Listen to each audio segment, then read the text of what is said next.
And now, teammates, family members, please join me in welcoming to the stage the daughter of Chief Master Sergeant and Senior Master Sergeant Glasscock, Miss Sydney Glasscock, our First Lady, Dr. Jill Biden, and the Commander-in-Chief, the President of the United States, Joe Biden.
And Melissa, for all that you've done to lead and serve at this space. And congratulations on your new post at the U.S. Transportation Command. You know, it's wonderful to be here at Milden Hall. And for all the little kids here, I hope you enjoyed your movie, did you? Yeah? Okay. You know, we're so grateful to Disney and to Pixar who helped us find a way to celebrate you through this movie. And Joe and I are always excited to visit with our troops and their families. You know, you can sit down. I don't want you to stand through.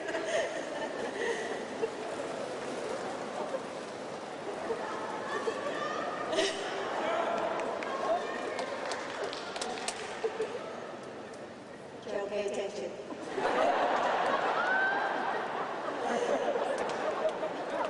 As the daughter of a Navy signalman in World War II and a mother of a major who was in the Delaware Army National Guard and served a year in Iraq, and now as your First Lady, I'm so proud to be here with all of you to begin our first overseas trip. From those of you who have served more than 20 years, to the youngest military kids that I see in the crowd, you are our ambassadors to the world. And thank you for representing us with dignity and pride. Our military families may not wear a uniform, but you are as crucial to our military as radar is to a fighter jet. In the United States, we have an all-volunteer force, and it continues only because generations of Americans see the honor, dignity, and patriotism of military service. When you serve, your families serve too. That's why supporting the physical, social, and emotional health of our military families is a national security imperative. And the leadership here at Milden Hall understands this too. In preparation for our visit, Colonel Ken Anand wrote this about you, and I quote, "You may be familiar with the term military dependence, but I will tell you over the past 15 months, it became abundantly clear just who exactly was depending on whom. Our military families, already versed in sacrifice, are the true unsung heroes." End quote.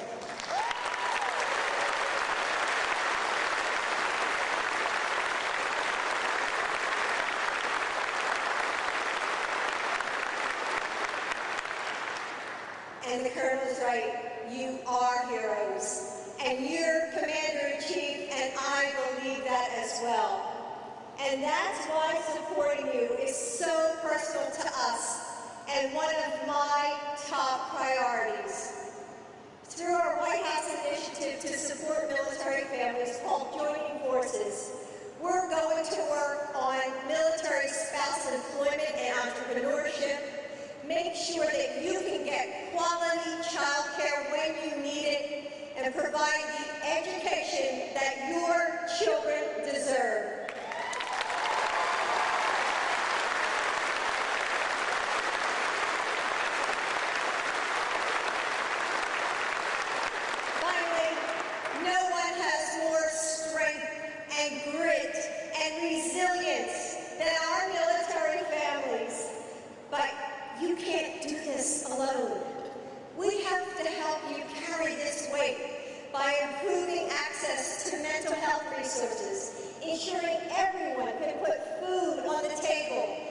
supporting caregiving families and survivors. Joining forces will expect every government agency to step up and be a part of this effort. We are going to make sure that the families of our service members and veterans, caregivers, and survivors have what they need to survive, to thrive. Our military is a community bound together by love. Love for our country, love for the men and women who serve beside you, your husbands and wives, your moms and dads, and love for the communities that you build together. And it's our obligation to match that devotion. May God bless all of you, our troops, and their families. And now, I'm excited to welcome our next speaker, someone who is so familiar with what it means to be a part of a military family, Cindy Glasscock.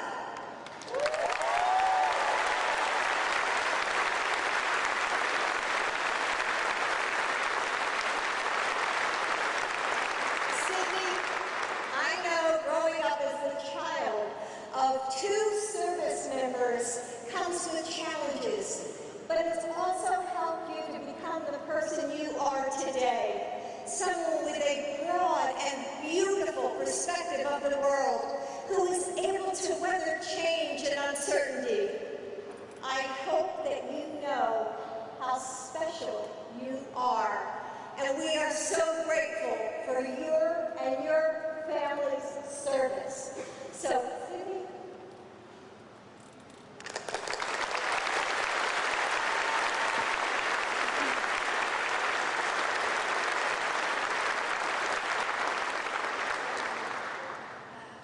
Thank you, Dr. Martin, for the introduction. All the support you've shown for our military families and your amazing words tonight. Let's give her another round of applause.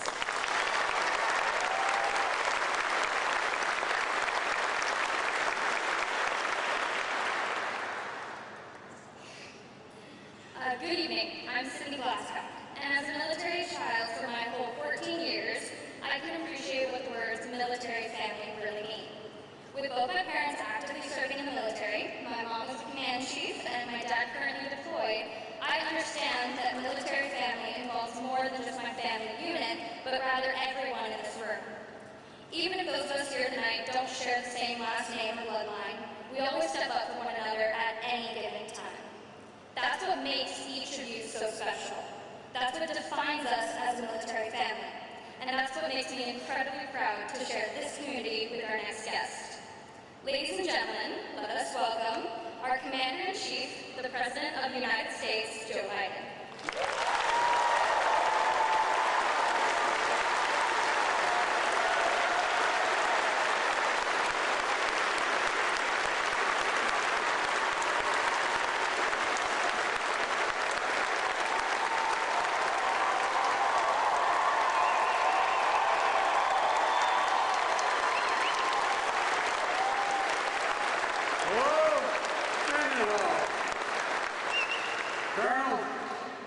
Thank you for that introduction and your service leading this team in such a difficult time. Because we know that as a whole family who serves, I also want to thank Melissa. I know your next assignment is U.S. Transportation Command starts soon. So congratulations and thank you, thank you, thank you. And Cindy, you're 14 years old. When I was 14, please, at ease. I keep forgetting I'm president.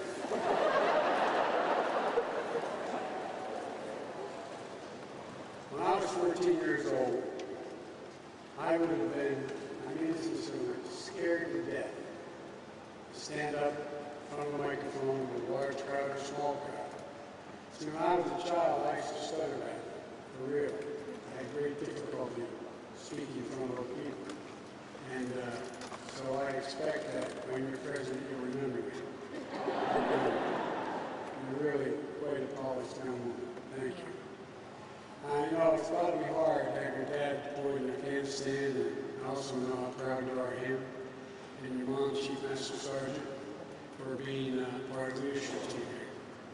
Our son Bo served as a U.S. attorney for a while in Kosovo for a while. As a matter of fact, they erected a war monument to him. And then he went on, he joined the National Guard, gave up his job as Attorney General of the state of Delaware so he could go with his unit to Iraq for a year. And we got promoted to Major. I said, Bo, you're now a field grade officer. I was in and out of Iraq and Afghanistan about 28 times. And he said, you're now a field grade officer. I said, Dad, I have no illusions. I know who runs the military, Chief Master Sergeants. So, if something we know. Okay? Thank you for your incredible dedication and service. And, I want to thank you all your families, for the sacrifices they've made. And congratulations to having just a wonderful child. There's an awful lot of history at this space. Proud history for the British people, the bravery and heroism of the Royal Air Force pilots fighting to defend their nation. I'm sure everyone here knows the history. But just 6 hours after Britain and France declared war in Germany in 1939, 3 Wellington bombers took off from Mendenhall and bombed Nazi battleships. And over the course of World War II, this Base RAF bombers dropped nearly 28,000 tons of bombs on Nazi Germany, flying more than 8,000 sorties. This base has been a significant source of British air power. Proud history of a proud nation. But I also know there's also an awful lot of American Air Force pride in this room tonight. World War II was when the U.S. Army Air Force formed a 100 bombardment group. And by the way, just so you know, my uncle, who was killed in World War II in New Guinea, was Army. He was the Army Air Corps. He got shot down in a reconnaissance way. And he's looking down and thinking all these years, my God, what this Air Force has become. It's incredible. The 100th also ran more than 8,000 sorties in the Hostile territory and supported operations from D-Day to the Battle of the Bulge and other honorable mines. And when they first arrived in the UK in 1943, the unit took such heavy losses that earned the moniker that has been passed down to this day, the Bloody 100th. The Bloody 100th. So let me hear it for the 100th Air Refueling Wing, AK known as the Bloody 100th.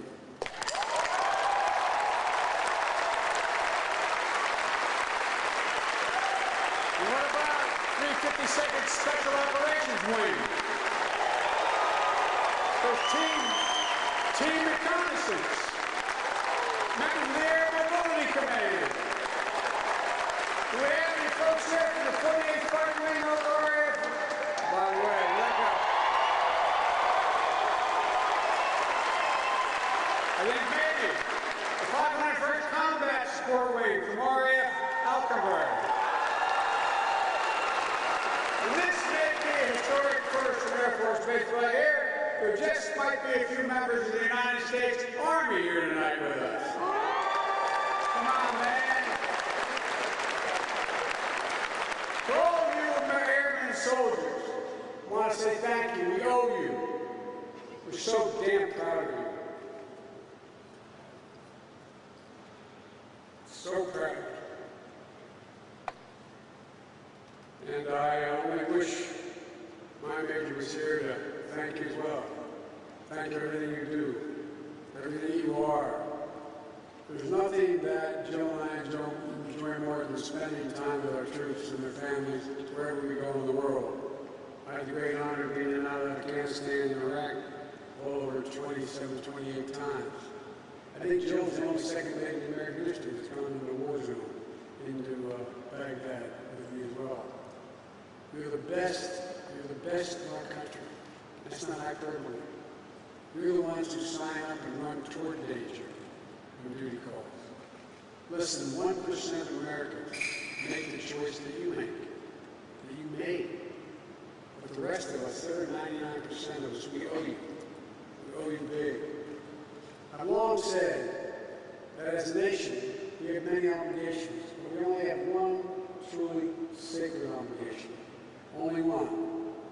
And that's to properly prepare and equip the women and men we send into harm's way, and to care for you and your families both while you're deployed and when you come home. And now that I have the incredible honor of serving as your Commander-in-Chief, I believe that even more strongly. You know, and I want to give an extra special thank you to all the families. As you heard from Jill, we belong to a proud military family. We know there's not just the person who wears the uniform, who serves. The whole family has to step up. The whole family makes sacrifices. As Frank Irish poet said, they also serve, only stand and wait. I watched all those months Bo was in Kosovo, and I watched all those that year he was in Iraq. She would stand at that sink, leaving me from school, drinking her coffee, and I could see her lips moving, saying that prayer, hoping that car never drove up in front of the house, hoping you never got that phone call. That's even more true this past year during the lockdown and safety precautions to curb the spread of COVID-19. Everyone in this room knows that our military families are essential to our strength. It's the key reason Jill relaunched Joining Forces, to make sure we're doing everything we can to support our military spouses and children, and the mothers and fathers as well, just like they support all of you. You know, you not only did an amazing job keeping COVID-19 under control on base, you took care of each other. And your mental health throughout the initiatives like your spouse-to-spouse connection and your wellness advocacy team. Thank you.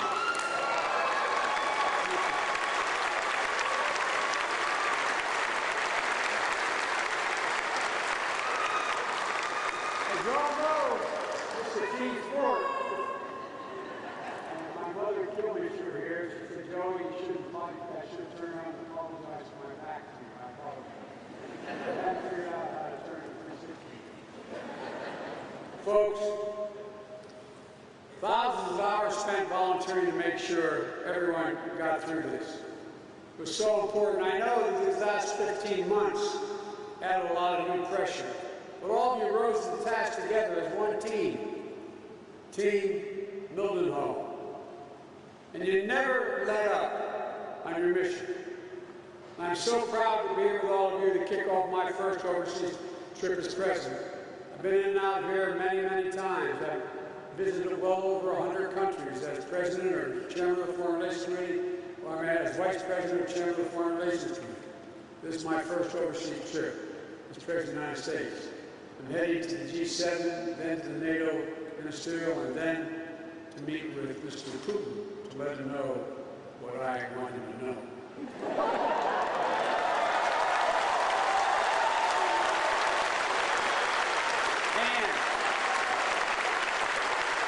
And at any point along the way, we're going to make it clear that the United States is back and democracies of the world are standing together to tackle the toughest challenges and the issues that matter most to our future. That we're committed to leading with strength, defending our values, and delivering for our people. America is better positioned to advance our national security and our economic prosperity when we bring together like-minded nations to stand with us. These nations that have shed blood alongside of us in defense of our shared values. Our unrivaled network of alliances and partnerships that are the key to American advantage in the world and have been. They make the world safer for all of us. And they are how we are going to meet the challenges of today, which are changing rapidly. We're going to meet it, though, from a position of strength. Our alliances weren't built by coercion or maintained by threats. They're grounded on democratic ideals, a shared vision for the future, and where every voice matters. Where the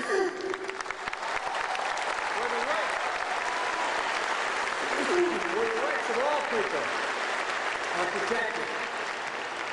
It's the same reason so many of you signed up to serve.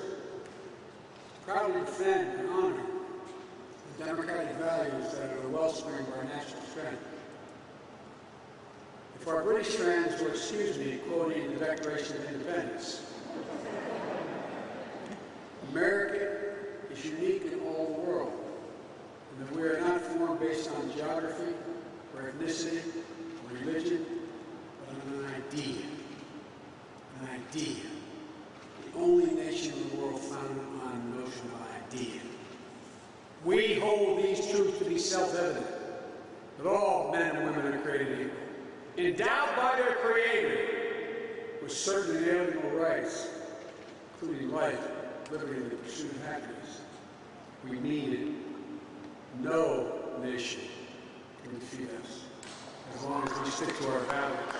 It's our American creed. It's what makes us who we are. And it's what draws friends and partners to our side. And for hundreds of years, American patriots have fought and sometimes died defending those values. Folks, look, I'm often quoted by the press as saying, America leads not by the example of its power, but by the power of our example. All of you, our service members stationed around the world, you are the solid steel spine of America, around which alliances are built and strengthened year after year. These partnerships have hardened and have been hardened in the fire of war. And generations of Americans and service members fought like the original Bloody Hundred, and those RFA pilots, and the shared mission to World War II, flying, fighting, winning. It's done together. These bonds of history and shared sacrifice run deep and are strong, based on values, and they endure. The connection and camaraderie between our troops, this community of American citizens stationed in the UK, U.S. visiting forces and families, 20,000 strong, are not only warriors, you're diplomats, and you're bridge builders. You are the essential part of what makes up this special relationship between Great Britain and the United States. Over the next few days, as I said, I'll be participating in meetings with many of our closest partners, the G70 in Cornwall, then on the Brussels NATO Summit, the EU and the EU Summit. This diplomacy is essential because no single nation acting alone can meet all the challenges we face today because the world is changing. Quote another Irish poet, he said, the world's changed utterly. Terrible beauty has been born. We're in a different place than we were 10 years ago. Better positioned at a different place. We have to build the shared future we seek. Future nations are free from coercion or dominance by more powerful states. We're a global commons. The seas, the air, space, remain open and accessible for the benefit of all. To tackle this century's most pressing challenges, we have to do it together. We have to end COVID-19 not just at home, which we're doing, but everywhere. There's no wall high enough to keep us safe from this pandemic or the next biological threat we face, and there will be others. That requires coordinated, multilateral action. We must all commit to an ambitious climate action if we're going to prevent the worst impacts of climate change, limiting global warming to no more than 1.5 degrees Celsius. Lead the global transition to clean energy technology. You know, when I went over in the tank in the Pentagon, when I first was elected Vice President, President Obama, the military sat us down to let us know what the greatest threats facing America are, the greatest physical threats. This is not a joke. You know what the Joint Chiefs told us the greatest threat facing America was? Global warming. Because there will be significant population movements, fights over land, millions of people leaving places because they're literally sinking below the sea in Indonesia because of the fights over what is arable land anymore. With the G7, we plan to launch an ambitious effort to support resilience and development around the world by investing in high quality, high standard, physical, digital, and health infrastructure. We have to make sure that new technologies and norms of conduct in cyberspace are established, including addressing the growing threat of ransomware attacks. They're governed by our democratic values, not by the autocrats who are letting it happen.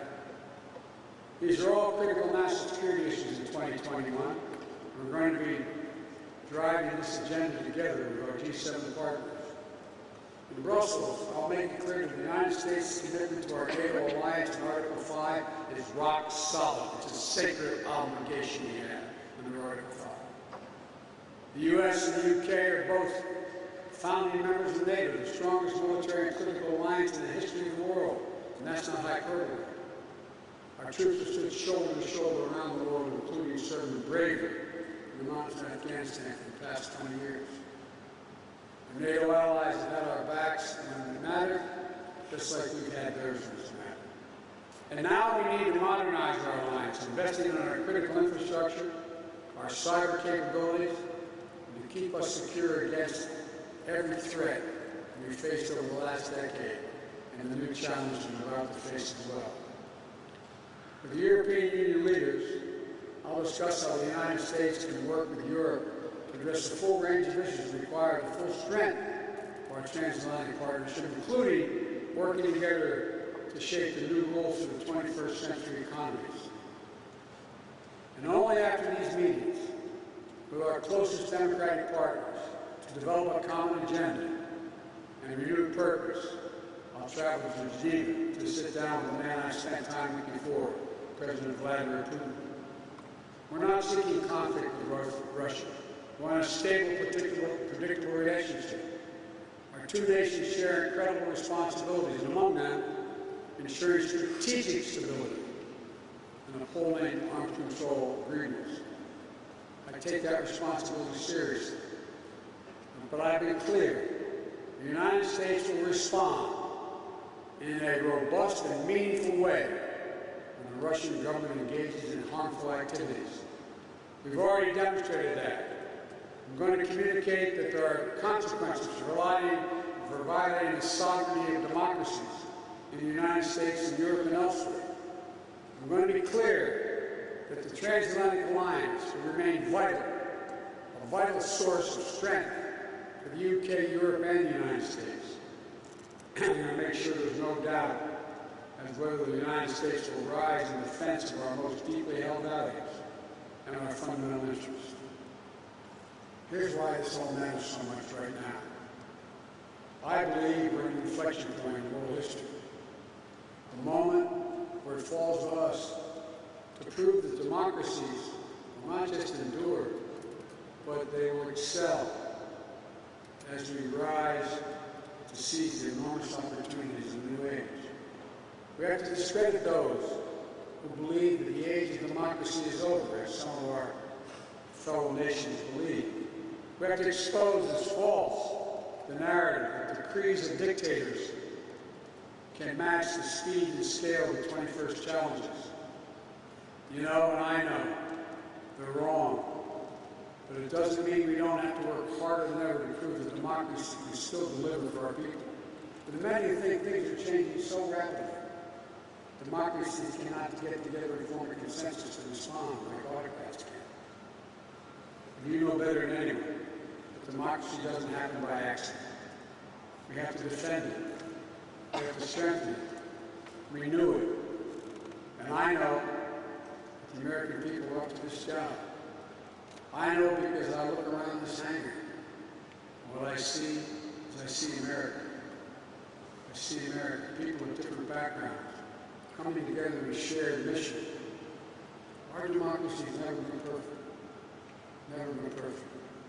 But Americans of all races, religions, sexual orientation, immigrants, Native Americans, all have spilled their blood to defend the values that we talk about. Generation after generation of American heroes who signed up to be part of the fight because they understand the truth that lives in every American heart. That liberation, opportunity, justice is far more likely to come to pass in democracy than in the emerging autocracies of the world.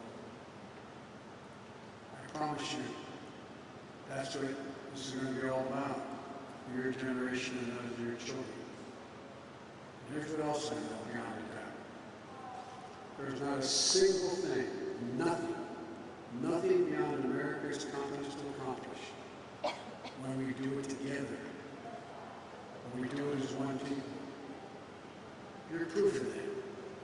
You're proof of that every single day. Your bravery, your decency, your honor, your commitment to duty. You could send more fuel through a boom with a KC-135R in 8 minutes than a civilian gas pump can pump in 24 hours. And you do it midair. And it's all a normal day for this team.